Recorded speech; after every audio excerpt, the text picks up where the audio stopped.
How are we? How are we? It's good to see everyone. All right, so we've got the specter of speculation. What do I mean by that? Well, the specter is a spirit that has engulfed America since really its inception, since the aristocracy sacrificed poor farmers so they could get the power over the crown, It's the power from the crown to the power to the aristocracy. But in 1835, Andrew Jackson paid off the nation's debt to zero. Paid it off. And there was about 2 years of prosperity in America where debt wasn't a problem and the people had tangible goods and skills, knowledge, money. Everything was booming, right? Then we went on for heading west a little, right? Well, that's where the problem began. Because, see, the banks, the same damn banks that Jackson was fighting with in 1834 and 1835, turn around, and they just couldn't handle sitting on a bunch of assets. They couldn't handle sitting on treasury books and ledgers that didn't move, right? They couldn't handle that. It's gotta move, man. You gotta see it moving, man. It's gotta be jumping. It's gotta be a party up in there, man. Well, so they started lending out. People with land, or the federal government shelling out parcels of land that they had just claimed and moved Native Americans off of, Trail of Tears thing. As they were cleaning everybody out and moving people west and into new parcels, they were making the price of those parcels were skyrocketing, okay? They jacked up the prices of those parcels of land. And kind of like what we're seeing today, you go out and try and buy a $100,000 home today. Well, I'm sorry, that $100,000 home might. And that's a heavy, all bold in caps, thickest font you can use. Okay? They jacked it up. They messed up. They just couldn't handle it. And people defaulted on debts. The speculative things like gold and silver, everything, land, all of it. They ruined it. They destroyed it. Yep. They put the nation back into debt, and so it began again. All they had to do was leave it alone. That is all they had to do. This gets us into our next segment, the 50-year mortgage. Really, what it should be called is, you'll own nothing and be happy. Yeah, don't we all remember that saying? Everybody loves throwing that one around with their retarded ass. You'll own nothing and be happy, man. Yeah? Yeah? Look around. What do you own? You lease your car. You rent an apartment. You use a credit card to pay for everything. You already own nothing. But a 50-year mortgage is going to help you own a home. No, it's not. It's going to trap you. It's going to trap you. Again, all right, so you're 40, all right? You're 40. Let's say you're 40. And you go and get one of these 50-year mortgages. How many motherfucking people do you know? You right there. You on the other side of this damn device.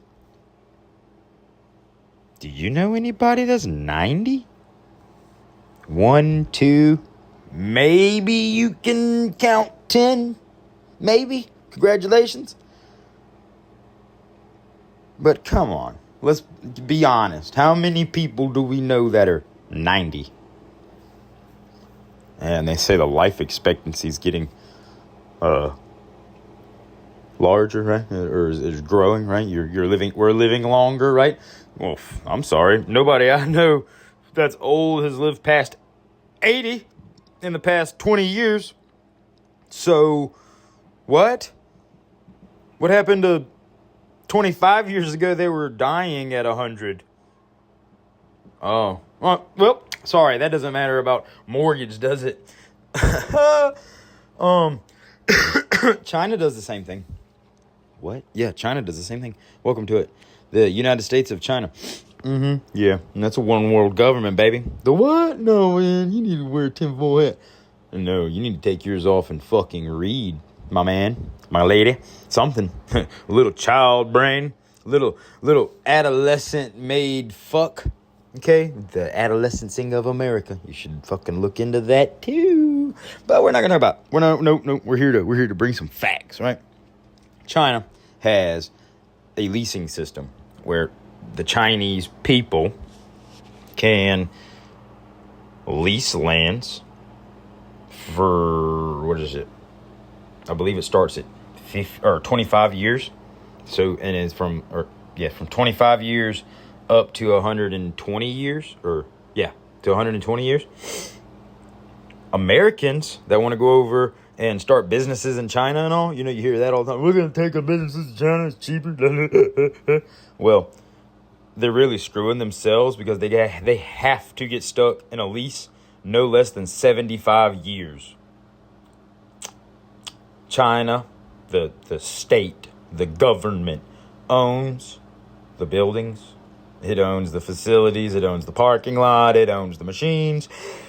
And it owns the people inside. Hey, that kind of sounds like this 50-year mortgage thing. Shh. Don't you say that. Don't. Think it, but don't you say it. Shh. That's what I'm here for. Shh. Don't say that. Okay? Yeah, it's exactly the same damn thing. You will own not a fucking thing. You will be goddamn pleased with it. Do you hear me? Look around. Again, what do you own? Do you own anything? You own your car. You might own your home if you're 50 and up. Maybe. Because I can't really name a 50-year-old right now that owns a home. Besides a handful, right? Or more. They're usually older than 50 right now. Let's see. Yeah, this isn't going to be good. Don't fall for that. Look at how much you'll pay in interest. Yeah. Triple. You might save $115 a month on a mortgage payment. But interest is going to eat you alive. Energy. The one thing they can't live without, but the one thing they refuse to understand. We have to become local on energy production. We have to privatize everything, but we have to privatize energy production. I don't care if you're using solar panels. I don't care if you're making a compost methane converter tank that then houses it and you pressurize it and then you're using that to fuel stuff. Okay? I don't care if you're using farts to do it. I don't care what the method is. Produce energy by any means necessary. Look up how to make a wood gasifier. Look up how to make a hydrogen engine. Look up how to build your own solar setup, and store your electricity in your own batteries, not wired back to the damn power line. Okay? Okay. See? Then that's how you turn around and show your neighbors or share a little bit with your neighbors. Hey, fucking Phil's damn electric bill's $300. No, Bill. Hey, come here, buddy. Let me show you this, Bill. Huh? Come here, Bill. I'll show you this. Bro, for $2,000 or less, look at what you can have. Yeah. It's beautiful. Or, we'll just say less than $5,000. All right. And you can pay that off and it'll pay you back in the amount of energy you produce in no time. And that's just solar. And I'm not saying we need to fucking power cities on it. That's not going to happen. Stay away from those mega ass white windmills. Okay. Those don't do anything. They use more petroleum, oil products than anything else. You got to lubricate the turbine that spins. You got to build all the parts inside of it. All of the plastic that it's built with what the hell is it? The tubing is not plastic. It's a metal wrapped in a plastic coating, whatever. But either way, the plastic coating is made from oil and crude oil and petroleum. Do you get it? All right, and then I'm going to get real shit on for this one. Oil is naturally produced by the earth. There is nothing we can do to draw it all up. It's like how our body produces blood cells, really. Okay? It's just that these blood cells, oil, petroleum, has to, once it's formed, it has to bubble its way up through cracks and crevices and fractures and shell rock, soft rock formations that then pool up in these caverns, basically, these holes, right? Think of the fractures as our veins and our arteries, and the pools or the fissures in the rock, the massive craters in there. Not really that big, but they act as like cells storing the blood, right? And using the blood and all the body, blah, blah, blah, all the organs, right? That's exactly how they work. And they just store all this blood and use it as needed, right? Excuse me.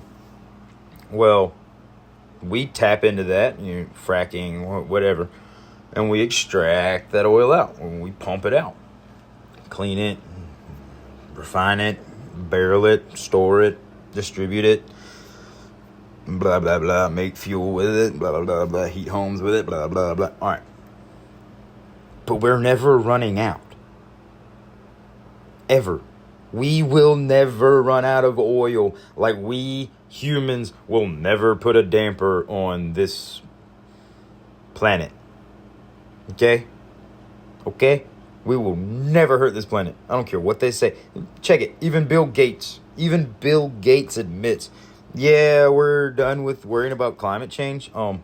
Even if it was real, there's nothing we can do about it anyways, because we're not harming it anyways.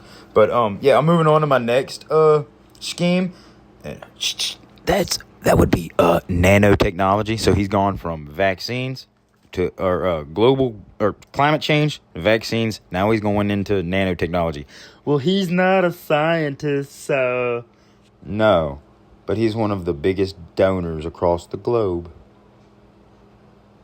What was that? He's one of the largest donors across the planet for many things: medicine, vaccines, electronics, robotics, nanotech, space. If you can name it and we can do it, Bill Gates has got some money in it. Okay.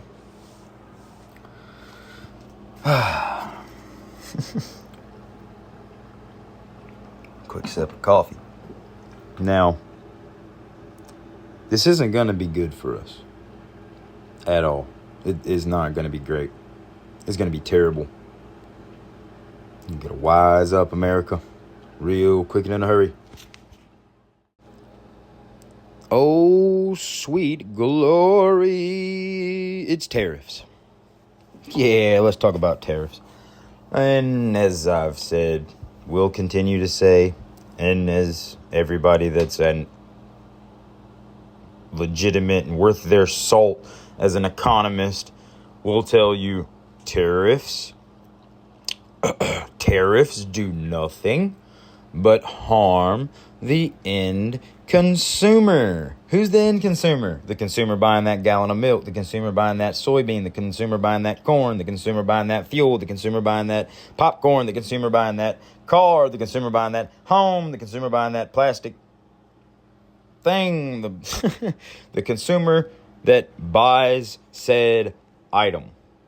That is the only one who tariffs harm. Or, yes, that's the only ones that tariffs harm. Okay? It's not Lockheed Martin. It's not Coca-Cola. It's not even your local mom and pop shop that sells clothing and whatever, right? And coffee. They're affected by the tariffs because now they have to charge more to make up for what they had to pay in getting extra and to get that product. Then they have to turn around and put that cost on you, the final consumer, the end consumer. You see how it works? It only is ever your problem, our problem, the buyer, the consumer. Excuse me.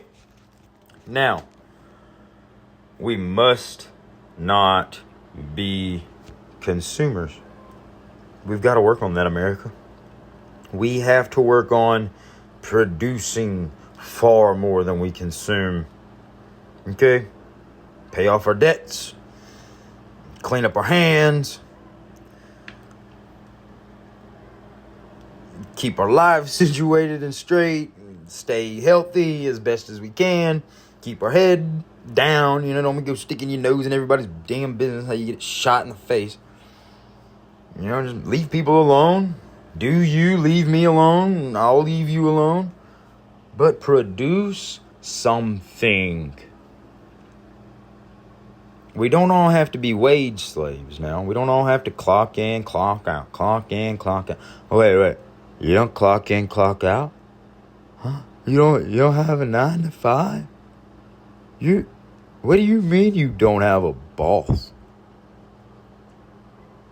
I am HR.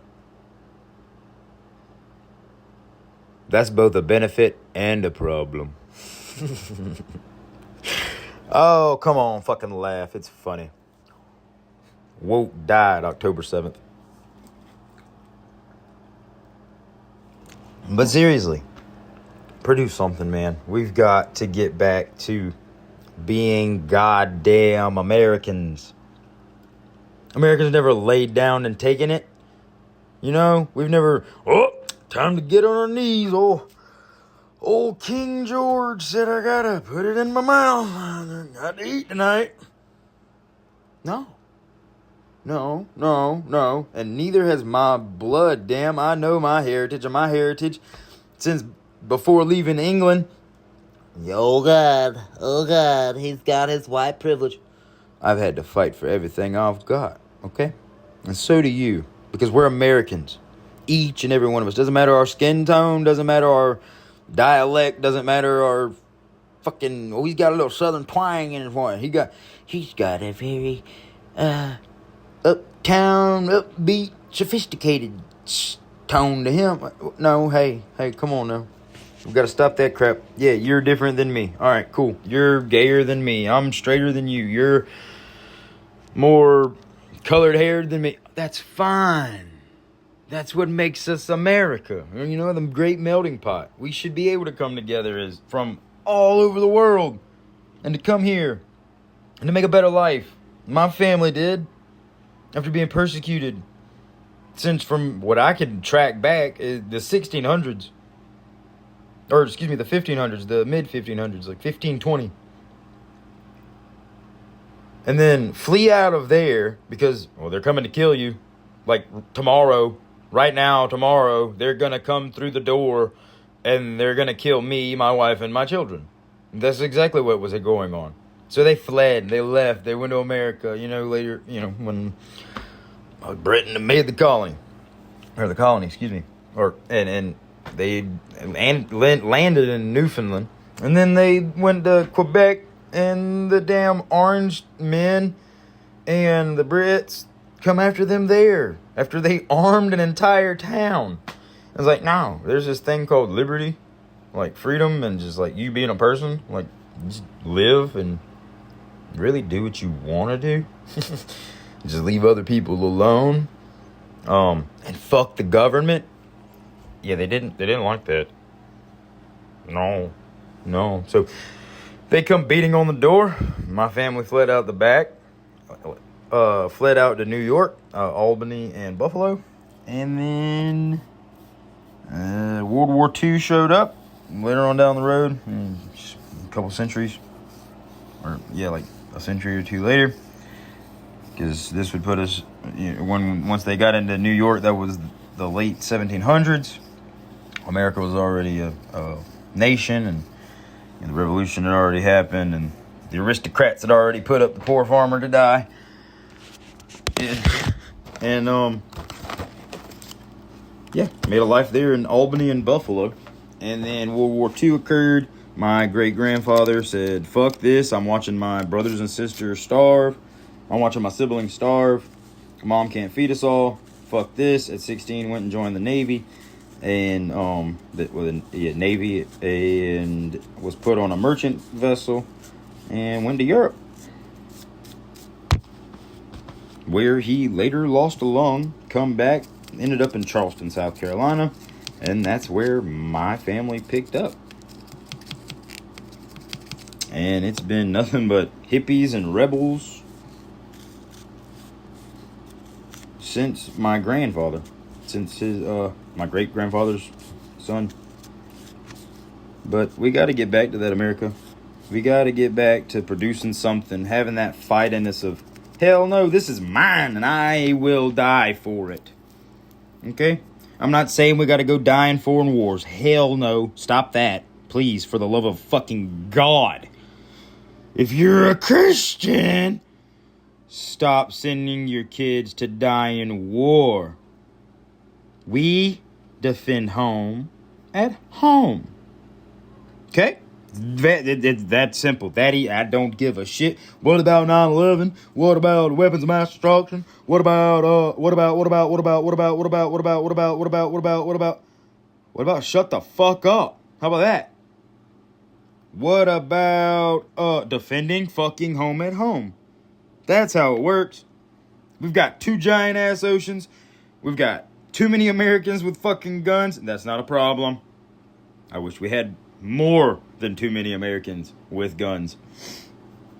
A whole shit ton of ammo and a whole bunch of farming land. Okay?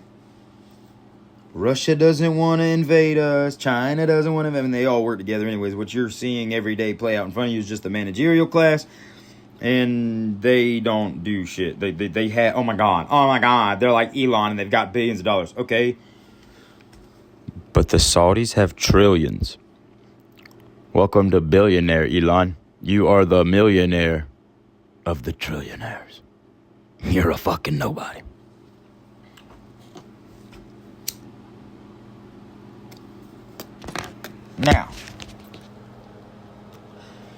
Now, when do you start becoming a goddamn American? Huh? When do you put it on your fucking back and start toting, motherfucker? Huh? Because too many of us are tired of it.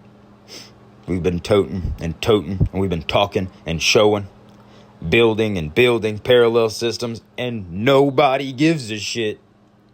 Well, I gotta clock in, and I gotta pay bills, and well, the collective. Fuck the collective. What happened to independence and the individual? Come on, America. Speaking of the managerial class, the ones that you think run the show, they're nobody. They make legislation, blah, blah, blah. They get the vote, blah, blah, blah. No matter who you vote for, you get John McCain and that traitor-ass Lincoln. That's not coming from just somebody that's a southerner that believes that slavery should be. No, it wasn't even a war about slavery. It was a war about taking independence and shoving it in the face of motherfuckers that produce shit. And that was the death of America, as it was.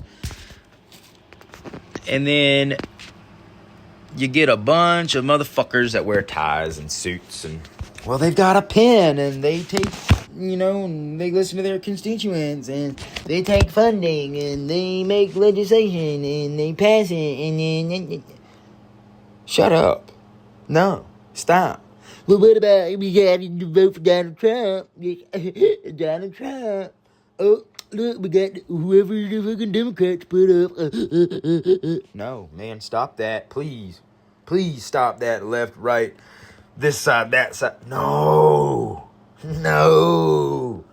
Again, what happened to being an American? I don't care if you're black. I don't care if you don't recognize it. Well, when them white guys wrote that shit back then in the day, man, they ain't had nothing to do with me, man, because my family was locked up and, wasn't free, man. Okay. What does that have to do with today? Right now. You're free now. But you just scoff and roll your eyes at any of it and then hold your fucking hand out. And there's whites that do it too. I'm not just going to shit on the blacks on that one. And the Hispanics do it too. Those fucking Asians, though, they've got it down pat, don't they? You work and you work and you work and you work and you make a life for yourself and then you die. Oh. That sounds pretty fucking easy. Yes, that's it. You're born, you learn, you execute, you go and you build for yourself and yourself and yourself and yourself. Build your things up around you that you've created. And then you fucking die. There's no getting around that one. I don't care what Peter Thiel and Elon Musker sucks nuts has to say about that. You're gonna die. Whether it's here, on Mars, or way out there in them motherfucking stars. You will die. Eventually, time wins. But that managerial class, the ones y'all give so many praises to, well, they're not fucking God, are they? Oh, God, here we go. He's getting religious. No, all religions are idolatry. That's from God. You should really read all of the ancient texts. It kind of sums up what God is. And that's not just the Bible. That's not your Schofield Bible. That's not your New King James Version Bible. That's not just reading the Torah. That's not just reading the goddamn Quran. You got to read all of it, man. Because you get the stories from all over the region. And then you should probably look all over the world at those times and put all of those words together and realize, wait, it's the same story as right now. Corrupt, evil motherfuckers being led by a false, holy sense of divine priest class that dangles it over them of, you'll be great if you do this for God. Well, look at the Egyptians. Their priest class ran their royalty and made them incestual beasts of burdens on the people of Egypt, right?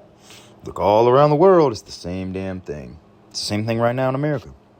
But really, right now, it's a whole lot different because since they've wanted what they've got right now today. They wanted that back in 1100. Oh, yeah. When all this power consolidation began. Yeah. But again, it's not the managerial class. They're just the little figureheads. They're just the little pieces that are moved in front to help things move. No, it's the things like the 13 families, the European royals, the Asian royals, the ones that have been around, the ones that have held prominence since the 6th century. Excuse me. They're the problem. Yeah. Look at Europe. They still have royalties, right? Like the Norwegians, all those Scandinavian countries. They've all got royalty. I mean, look at England. Prime example. England's got royalty. That's a problem. I thought World War I was to rid Europe of its monarchies. Oh, well, you can't touch that Bank of London, you know. Or the one in Malta. Or the one in Switzerland. You can't touch these things, okay? You can't touch the International Bank. You can't touch, like back in the day when you had the Nugan Bank. You don't even know about the Nugan Bank, but that's one you should know about. Where a gun runner and, Frank Nugan. I can't remember what his background was, but he worked with a gun runner, arms trafficker, Michael Hand, who's missing and has been missing since like 84 or 1986, somewhere around there. Hey. Because America told Australia that, hey, we're looking for this guy. And then this guy just goes missing. And Australia's like, I don't know. I don't know, boss. Yeah. It's the managerial class. It's all a facade. It's a fake. It's a fugazi, man. Yeah. They're just they're the puppets, man. All right. And then you got the 64 royal families around the world royal families and priesthoods that are above them all over the world. And that is the one world order. That is the new world government. As I like to call it, the cognitive governance system. Okay.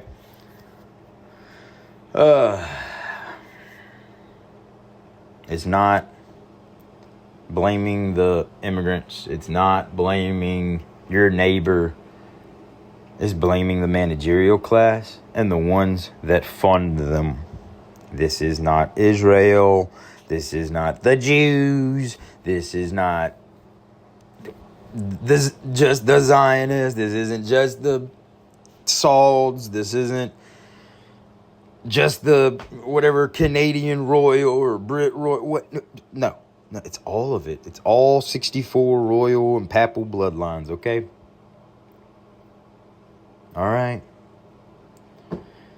And the 13 families are only 13 of those 64.